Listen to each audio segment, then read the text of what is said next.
Thanks for being here. Subscribe to Cheating Stories Best, so you don't miss new stories. When life seems perfect, one small detail can ruin everything. Steve's story is the tale of how one unexpected night revealed the whole truth and changed his destiny. Today's story with a similar plot. Enjoy the movie. Special. That's what my mother always called me.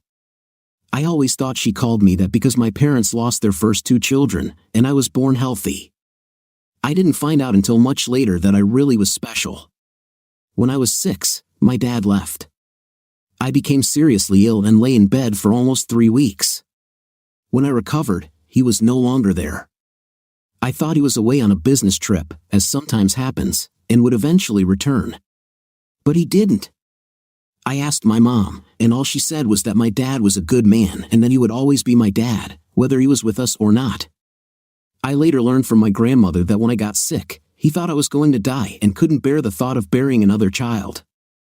I wanted to shout to him that I was alive and ask him to come back, but I didn't see him anymore. So, it was just me and my mother left. My mother worked in a law firm and always worked a lot, including on weekends. Sometimes on weekends, I would go with her, and while she worked at her desk, I would read or play on the computer. If I didn't bother her too much, she'd buy me an ice cream cone on the way home. Life was pretty good. When I turned 16, I wanted to join the school football team.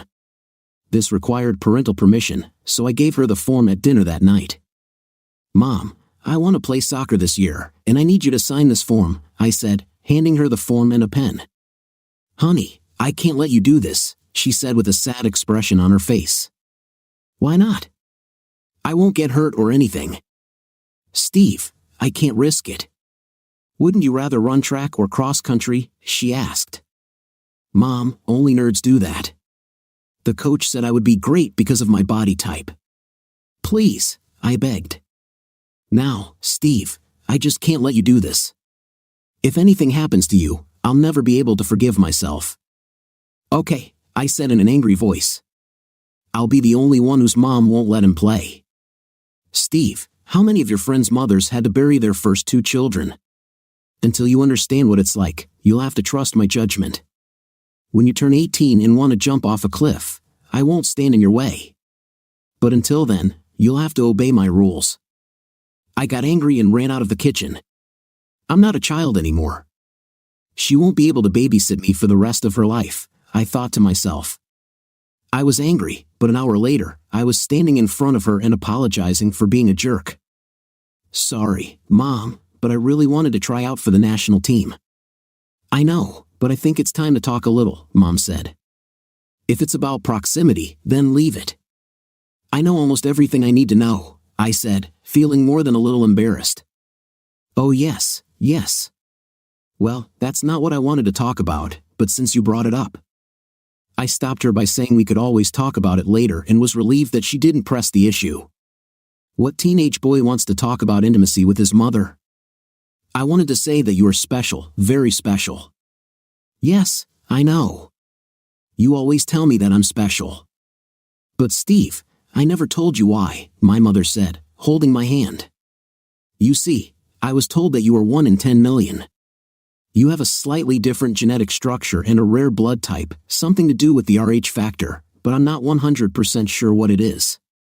If you were injured and needed a blood transfusion, it could be a problem. And God forbid, if you needed a transplant, this probably wouldn't happen. Am I a freak?" "Oh no, honey, I'm not saying that. I'm just saying that you have a rare blood type that fights germs a little better than most blood types." "Steve, I'm not a doctor, but as it was explained to me many years ago, your blood tends to kill the host, which essentially is you. This is what killed my first 2 children. That's why your father and I decided not to have any more children. Your father was furious when I accidentally became pregnant with you. He didn't want to go through all that suffering again, but you beat the odds. However, when you were younger and sick, I think he thought you were going to die and just left. I don't blame him for leaving. He was a good man, but I think he just reached his limit. I tried to contact him when you were feeling better, but he just disappeared. So you're saying that I'm going to die?" "No, dear. The older you get, the stronger your body becomes. There are 3 types of blood in yours, and it's something like blood type O. It can be used when the other 2 groups require transfusions. Look, I don't understand all of this, but when you turn 18, they want you to do a case study and also to store your blood in case you ever need it. It was a lot to take in at once. At least now I know why she didn't let me play football. I think after that conversation, I became a little paranoid. Even the slightest cut made my heart race. At that moment, I didn't even want to run cross-country, but my mother insisted, "Steve, you'll drive yourself crazy worrying about this. You are in the hands of God, and if He wants to take you away, there is nothing you or I can do about it." So I ran, and I ran as fast as I could, so that God wouldn't catch me. There was no way my mother could send me to college. We simply didn't have the money. Although my grades were good, they were not high enough to receive a scholarship. However, I received a need-based scholarship, and since I never let God catch me, I received a partial scholarship. Hell, I could have had enough if I had been more careful. In the first semester, I enjoyed student life too much, and my grades reflected that. Mom didn't say a word. She didn't have to. I saw it on her face. I pulled myself together and started doing what I should have done from the beginning. The competition was much more difficult than in high school. Instead of 35 students in my class, there were now 135, but I persisted. "This is what I like to see," she said, looking at my next grades. A 3.5 GPA for the semester was good, but I needed to work even harder because of the 2 C's I got in my first semester. This is how the first year and half of the second year passed. When I came home for Christmas break, my mother took me to the research center. "Mr. Kemp, we are glad you could come," the director told us. "Why don't I give you a tour, and then we can sit down and talk?" The room was white, stainless steel, and sterile. Everyone was wearing lab coats, and no one seemed to be smiling. "Well, what do you think about our facility and joining our research program?" the director asked, a little embarrassed. "I'm not sure I want to be your lab rat," I said. "I don't really like needles, and all this attention around me would probably drive me crazy." I tried to be polite. "No problem, but I would suggest you donate a pint of blood about every 2 or 3 months. If you ever need surgery, having your own blood is a big advantage." I say the same thing to the other 2. "You mean you have others here?" "Yes, the other 2 are in the program. They come in every 6 months for checkups, and we do several tests. It's free, and they are well compensated for their time. Linda lives here in New York, and Richie studies in Chicago but lives in India. If you want to meet them, they will be here tomorrow. Maybe I'll come back tomorrow." "What time?" "Steve, why don't you come over around 11:30? By then they will have finished their tests, and you will have plenty of time to talk to them." I guessed I wasn't the only one with unusual circumstances. They were having lunch when I arrived. Richie was about 24 years old and very frail, but Linda looked good for someone with such a rare condition. After the introductions, we got down to business. "Have you joined yet?" Richie asked. "Not yet. I'm considering my options," I replied. "Well, it's a good deal, but after this year, I'm done. I'm going home to get married and live a normal life, whatever that is," he said with a laugh. "And you, Linda?" I asked. "I'm not doing this for the money. I just want to make sure I stay healthy. I've never been sick, and I want to stay that way," she said, looking at Richie. I mumbled something as we all started laughing.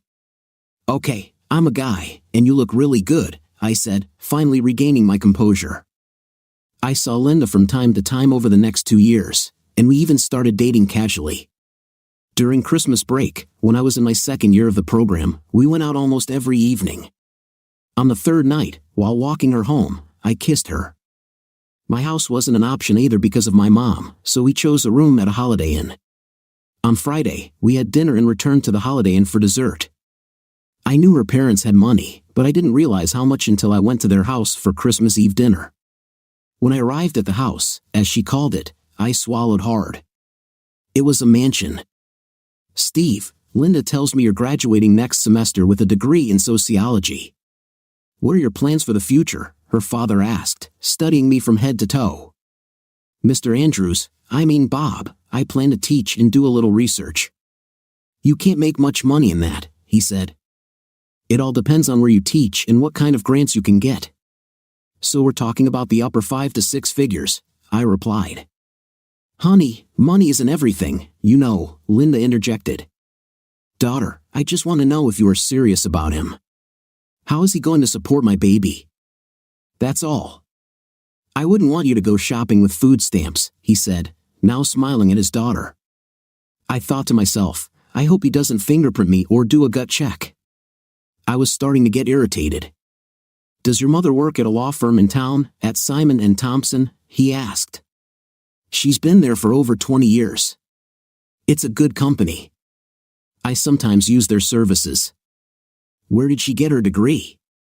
Bob, my mom is not a lawyer.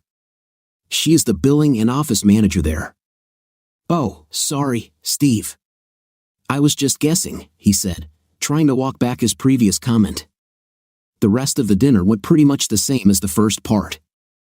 I didn't like feeling like I was on the witness stand, being questioned, but Linda assured me that everyone she met had gone through the same baptism by fire.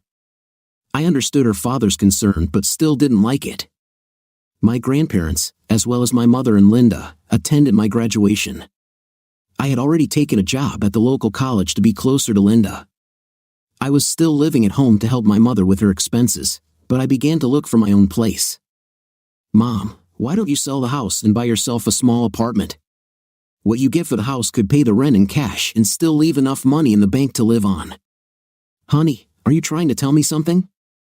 Well, I'm kind of looking for my own place. I think it's time for me to be on my own, I said, trying not to delve into her feelings. I have a better idea. Why don't I sell you the house and move? This place is too big for me, and you're just starting out. You'll need a place to grow, a wedding in the foreseeable future, and maybe even a grandchild, she said, smirking as I blushed a little. I haven't asked her yet, but I'm planning on proposing for Valentine's Day. Do you think she will say yes? I think she will, but I'm not too sure about her father. I think he doesn't think I'm good enough for her. Steve, you don't marry him, you marry Linda. Let her deal with her father. Easy to say, Mom, but you're also marrying into a family. Remember that. My grandmother wanted me to give Linda her engagement ring, but I told her to keep it. Grandma, if we have a boy, he can always give it to his bride, and if we have a girl, she can keep it as a keepsake. I sold some stuff and borrowed a few dollars from my mom so I could afford a ring with a stone large enough to be seen without a magnifying glass, not flashy, but nice. I made a reservation at a nice, quiet restaurant and, ring in hand, picked her up. While eating, I was on pins and needles. Linda seemed to suspect something because she kept her eyes on me. I thought of all the cute ways to ask her to marry me, but they just weren't my style. Right before dessert, I got down on one knee and opened my heart to her, asking her to become my wife with half the restaurant looking on. Looking back, I should have run outside, thrown the ring as far as I could, gotten in the car, and driven away. I didn't do this, but I wish I could have. Steve, I may be a little old-fashioned, but did you ask my father for permission? Was her answer. Linda, I want to marry you, not your father, I replied as everyone realized what had happened and began to move away to avoid embarrassing me further. Steve, I love you to death and I will say yes, but only after you talk to your father. I know he can be annoying, but he's only like that because he wants to protect me. That's all, Linda. You and I both know he doesn't love me and thinks you can find someone better. So if you don't mind, I've lost my appetite, and I think it's time to take you home.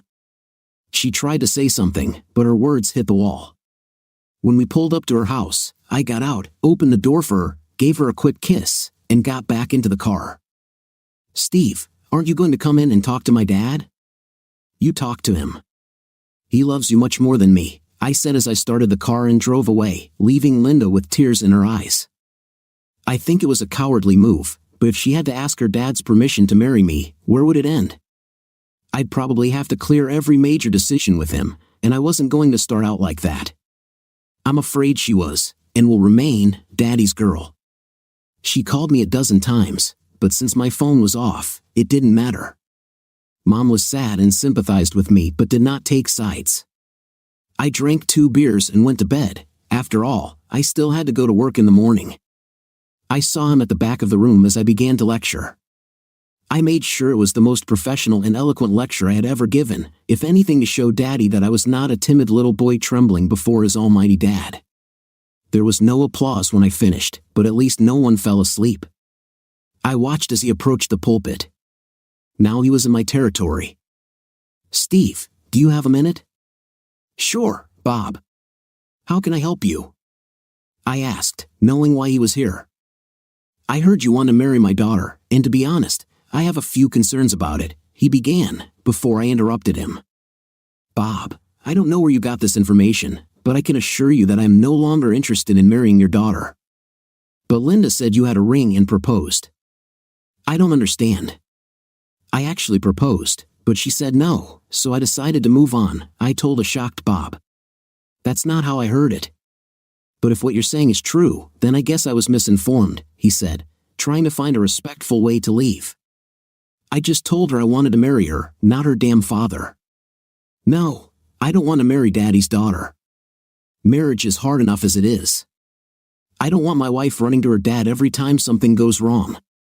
I want a wife and an equal partner, not a screaming child. But if you'll excuse me, Bob, I have office hours and a line of students who need me." "Thank you for stopping by, and I hope I cleared up any misunderstandings," I said, shaking his hand and walking out of the auditorium with my pride intact. It took me 3 damn days for Linda to call me. I thought I had overplayed my hand, deciding there was no way I was going to call her first. "You weren't going to call, were you?" Linda asked. "No." "Why?" "You've made your position quite clear, and so have I. So what else can we talk about?" I said to an irritated Linda. "Do you not love me anymore?" Linda asked. "Linda, I never said that. I love you to death. Do you think I get down on my knees with a ring in my hand in front of every girl I meet?" "Damn it, Steve, you're confusing me. You told my father you were leaving. Don't you want to get married?" "It depends on the situation. If she's a whiny daddy's girl, hell no. But if she is a beautiful 22-year-old blonde who wants to build a life with me as an equal partner, it would be a great honor for me to take her as my wife." "Stay here and don't move," Linda said as she hung up. 35 minutes later, a confused Linda was standing at my door. "Okay, let's try again," she said, holding out her left hand. Pulling the ring out of my pocket, I got down on one knee and asked if she would do me the honor of becoming my bride. This time, she said yes and jumped into my arms. "Mom, can you come out?" I asked, as I could see her reflection in the living room mirror watching us. "I'm so happy for you," she said. "I know you'll both be happy." From my house, we went to hers and announced to everyone that we were getting married. Her father still thought she was marrying someone below her class, but kept his mouth shut, at least in my presence. Her mother was overjoyed and said that she and Linda would be very busy planning the wedding. Hell, they had a wedding to plan. My guest list was only 15 people, while Linda's was over 250. Since they were paying for it, I didn't care, but what I didn't like was how Linda and her mom took on all the responsibility and basically pushed my mother away. "Steve, don't worry about it," Linda told me. "It's her day, and I definitely don't want to make waves. Remember, it's just one day in the rest of your life. Let her do her thing, and when you return from your honeymoon, it will be just the two of you. I'm just glad you found someone special." I love my mother. She would do anything for anyone and taught me what really matters, family and friends. The only way I can explain this is that our wedding was an extravagant event. Without knowing exactly, it must have cost more than $200,000. Hell, Linda's wedding dress alone cost more than $20,000. I accepted it, had a good time, and only had 2 glasses of wine. It's no use getting drunk. Linda, on the other hand, exploded. By 11 o'clock, she was ready for the evening.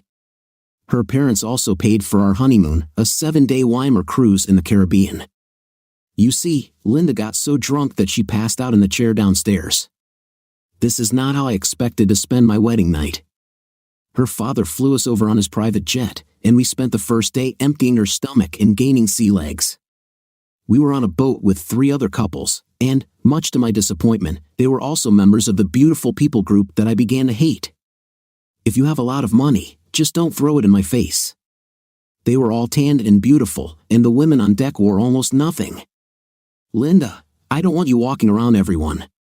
I just don't want to come back with tan lines, that's all. What do you think will happen?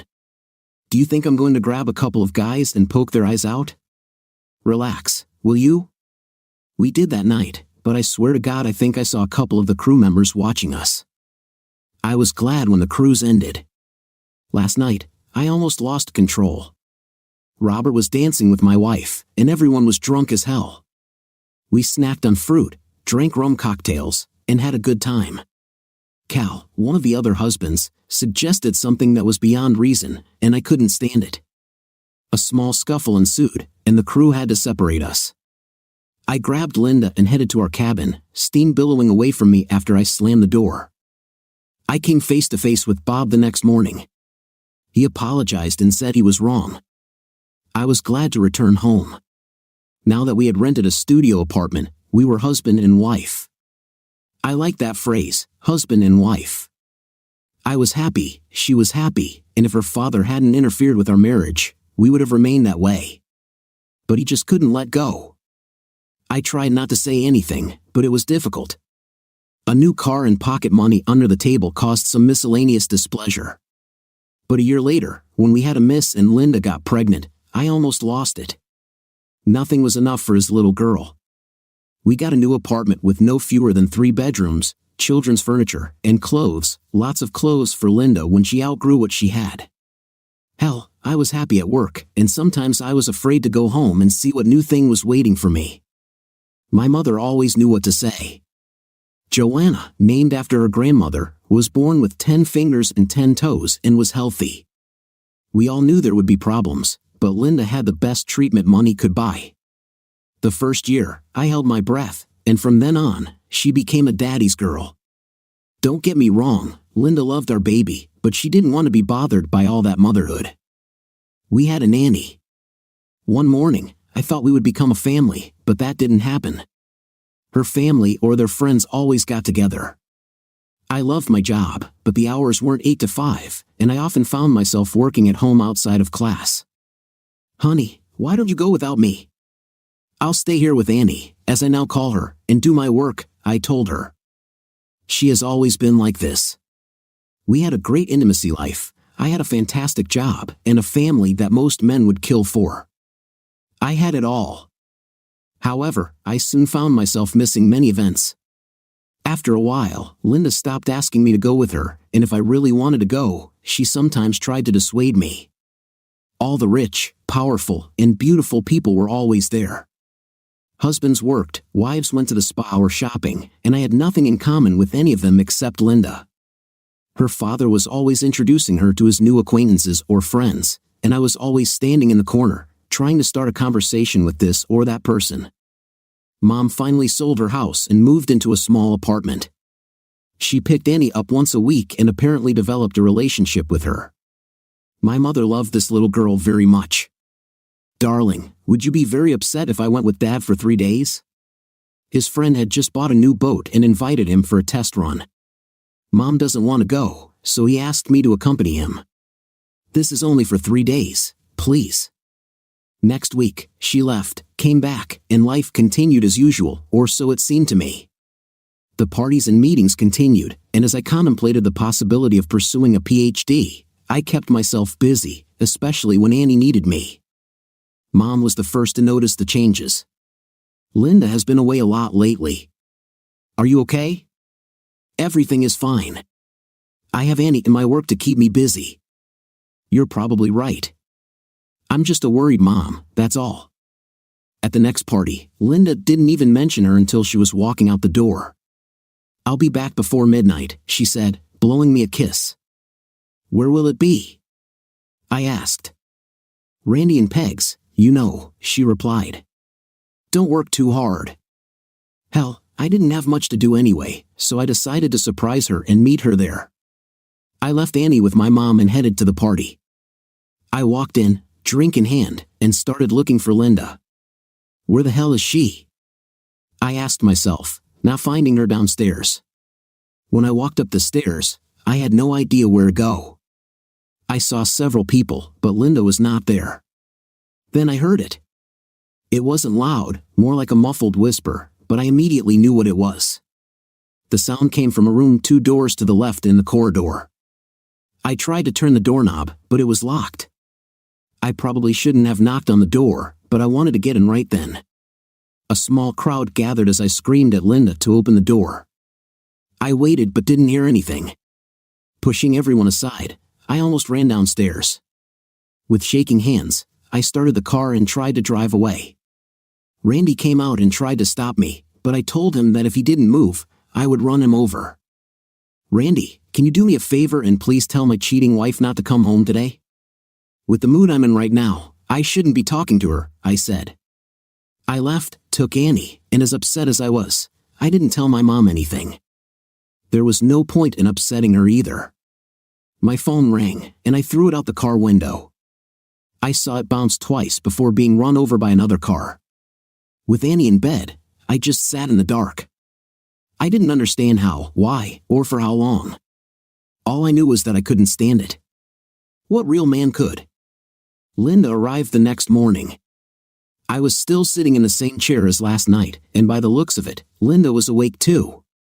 "He was so good that you were ready to ruin your marriage for him? And please don't insult me by saying you didn't do anything." I heard everything. "Steve, it just happened," she began. "Did it just happen? Define what you mean by this. You just happened to be upstairs? You just accidentally walked into his room?" "I understand how this could just happen by accident," I said, already very irritated. "I'm so sorry, Steve. Please, darling, it was just this one time. We can get over it, can't we?" she said, starting to cry. "How stupid do you think I am, Linda?" I looked at her in surprise. "It wasn't the first time. It was just the first time you got caught. You love him, don't you?" "I hope so, because after what you did, you definitely can't love me. Please, Linda, just go away. Get out of my sight. You make me sick." She rushed to the door and left, leaving me shattered and still wondering why. Annie and I made it through the weekend. I took Annie to my mom and finally gave her the short version of what happened. Well, it was short because I still didn't know all the details. On Tuesday evening, when I returned home with Annie, Linda was already waiting for me. She grabbed her and kissed her hard, telling her how much she missed her, but not about me. "Steve, I love you so much. Please let me try to fix this.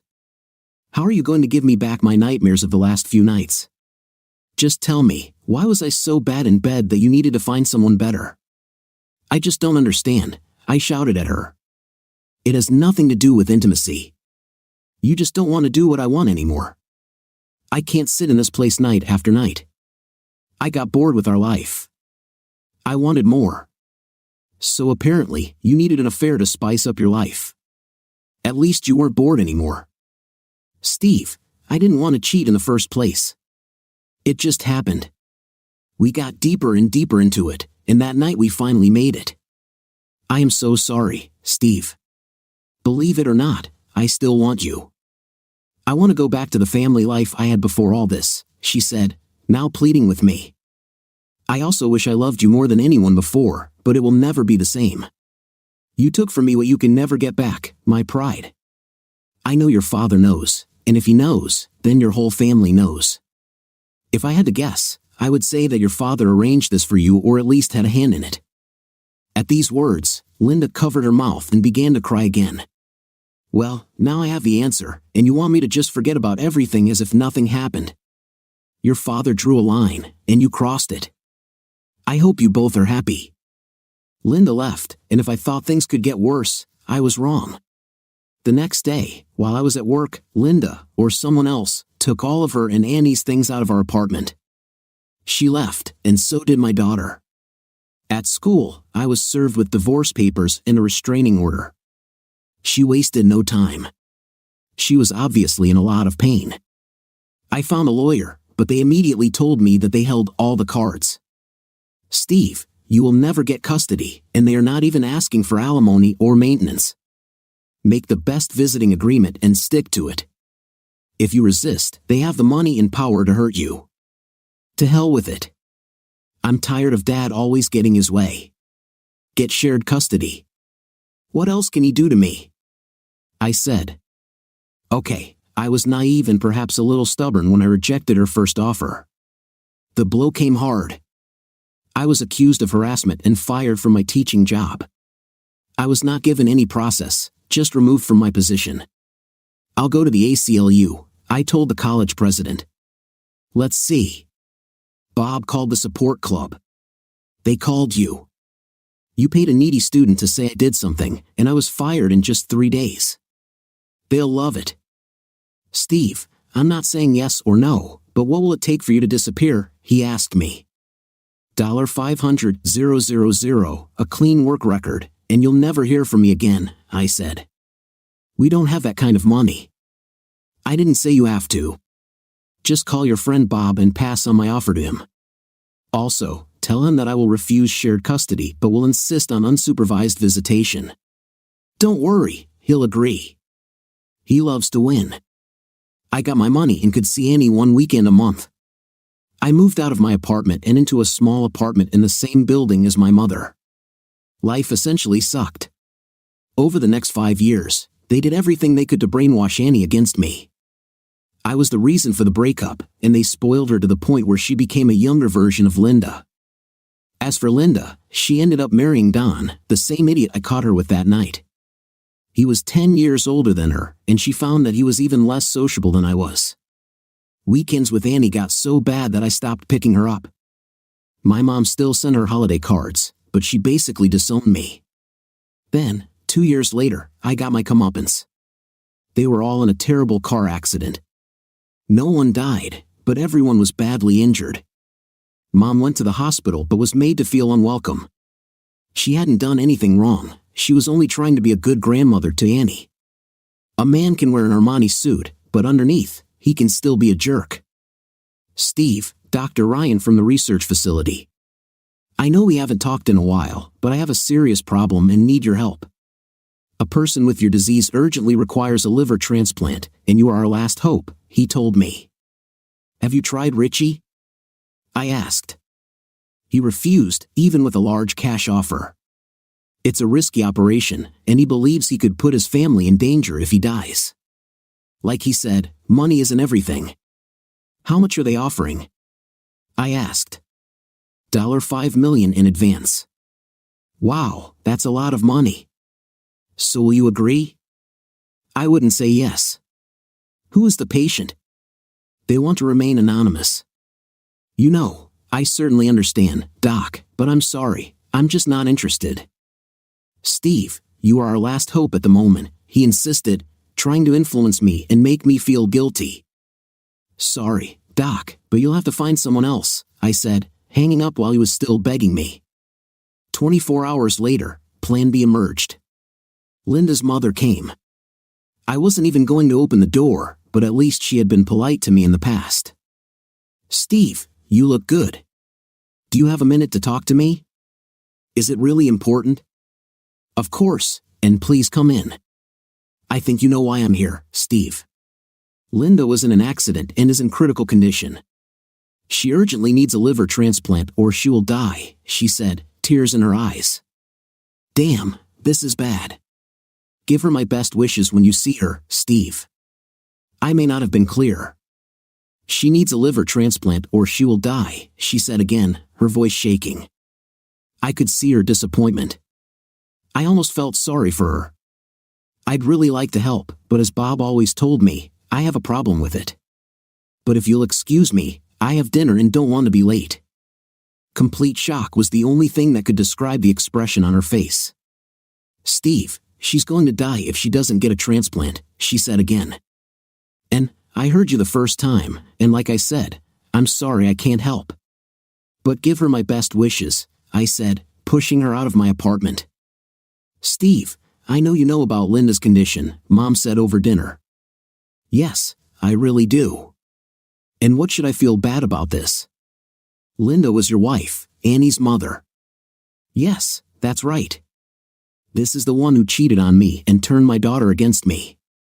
Now I remember her, I said sarcastically. Okay, things didn't go as you planned, but it would still be Christian to help her. When she cheated on me, was it Christian to fire me from my job, take Annie away, and turn her against me? I don't think so. Let them all burn in hell. 2 days later, a reserved Bob showed up at my door. I made him stand outside for 15 minutes before opening it. He was good, damn, he was very convincing in his request. When he offered me $5 and then $7 million, I thought for a moment. It was a huge amount of money. Damn, that's a lot of money, Bob, but I have a few concerns, I said with a grin. With that kind of money, I would probably turn into a jerk like you and end up having to shoot myself. You see, I hate you more than anything in the world. You ruined my life and took away everything that was dear to me. Now you want to buy me to save what is more valuable to you than money. At least Linda knew what a jerk you really were when she left me. But after what she did, there was no turning back. So get out of my sight before I do what I've wanted to do for years. You lost, and all the money in the world won't help you. Bob walked away with his head down. He won, but at what cost? Between him and Linda, they turned my heart to stone, and nothing on earth could change that. I saw Linda before she died. Don, her vile husband, was by her side. There was an expression of disdain on his face when I entered her room. What the hell are you doing here? He blurted out. Just wanted to ask Linda if she'd like to see the face of a real man one more time before she meets her maker. I think if he could have gotten up, he would have tried to hit me. Instead, he just threw a few insults my way. Stop. Enough for both of you, Linda intervened. I think enough has been said and done for 2 lives. Steve, you look good, Linda said. And you too, Linda. I always loved seeing you on your back, but not with tubes and bags. Have you received anything strange lately? I asked. Do you have any more insults? I know of a few others that would be appropriate in this situation.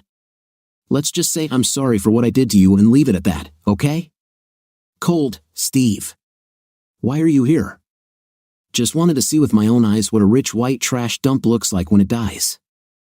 I heard that if you pay enough, you can even hire angels to take you to heaven so you don't even have to die. Dad offered me $7 million.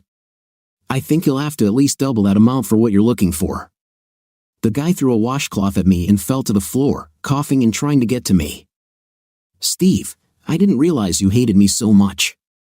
I know I hurt you and I know my apologies don't mean anything anymore, but I really loved you. Your father and this idiot here drained all the blood out of me and replaced it with ice water. I'm just waiting for you to die. Then this will end for me, and I can move on with my life. If it were you, I would grab the priest and do a complete repentance. Although I once said that I wanted you to burn in hell, you weren't always a cheater. Take care of yourself, and I hope to see you in the next world, I said, leaving her room, seeing her alive for the last time. I didn't dance on her grave. I would have liked to, but my heart gradually began to thaw. Mom was getting older and still sent Annie holiday cards, but she never received a response. I met Deborah, or rather, she found me 2 years after Linda died. She was tracking down past patients at a research clinic and called me. You don't have to, but we'd like you to come in for a checkup. It's been 5 years, and we'd like to compare how you feel now to how you felt when you started, she said. I taught at a small community college and told her I would come on Thursday after my last class. She was a redhead with shoulder-length curly hair, green eyes, a small snub nose, and a ton of freckles. To say that we got along is an understatement. I see here that you were married to another patient, Linda, who died. Do you have children? Only one, Annie, I replied. How is she? I don't know. I haven't had contact with her for many years. Her mother did everything she could to convince her that I was a monster before she died, I replied. That's horrible. I hope you have another chance to meet her. Children need to know both sides of their parents' stories, she said. Deborah and I didn't start dating right away, but we eventually hit it off. She was smart, funny, and, most importantly, seemed genuinely interested in getting to know the real me despite my tumultuous past. We lived together for 4 years before I proposed to her. I was no longer young, and neither was she, so we decided not to waste time. Our wedding was small, just family and a few close friends. Annie never came. I sent her an invitation, but it came back marked recipient unknown. My mom tried to contact her through social media but was unsuccessful. One day, Deborah said to me as we sat on the porch watching the sunset, "Maybe Annie isn't ready to forgive you, Steve, but that doesn't mean you shouldn't forgive yourself and move on with your life. You deserve to be happy despite everything that has happened." Her words felt right, and I tried to move forward every day, although sometimes it wasn't so easy. We decided not to revisit my past too often as it would only cause pain. We felt good together, and that was the main thing.